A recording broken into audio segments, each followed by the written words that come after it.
Dende hoxe ata o domingo, aqueles que se pasen pola Praza de España de Ribeira poden coñecer as últimas novidades no sector da automoción. Esta mañá abría as súas portas a Feira do Automóbil Híbrido e Eléctrico que organiza a Asociación de Empresarios, con importantes novidades para premiar aos visitantes. A asociación este ano esforzámonos un pouquiño máis para poñer a disposición de todos os participantes que veñan e acudan á feria e compren no comercio local e disfruten de hostelería e restauración, poder acceder a un sorteo a un premio de 600 euros a gastar nos concesionarios aquí participantes. Ademais desos que nos visiten, tamén podrán disfrutar de un fin de semana dun coche eléctrico e híbrido para que sepan como son estes coches e como o funcionamento de carga e como se conducen.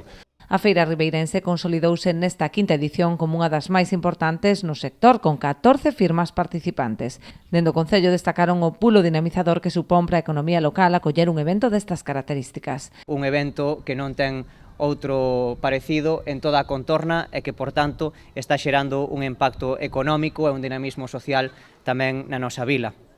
Por suposto, agradecerlle tamén as empresas que aquí hoxe instalan os seus vehículos para darlle a coñecer as últimas novidades en relación co vehículo á veciñanza de Ribeira e tamén a todas as persoas da nosa contorna que nos van visitar ao longo de toda a fin de semana. Ademais, o Concello, o evento conta coa colaboración da Deputación da Coruña e da Xunta de Galicia, que reafirman así a súa aposta pola transición ecolóxica nun dos sectores con máis peso na economía galega. Apostar pola mobilidade eficiente, pola mobilidade sustentable.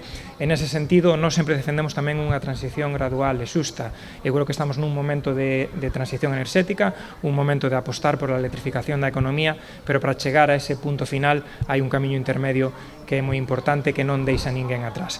Unha das vías para conseguir esa transición gradual está, dende logo, a través do vehículo híbrido, onde hoxe aquí temos un importante número de exemplos, e ao final a Xunta de Galicia sempre vai defender este tipo de iniciativas. A feira permanecerá aberta ata o domingo, en horario ininterrompido, de 11 da mañá a 8 da tarde.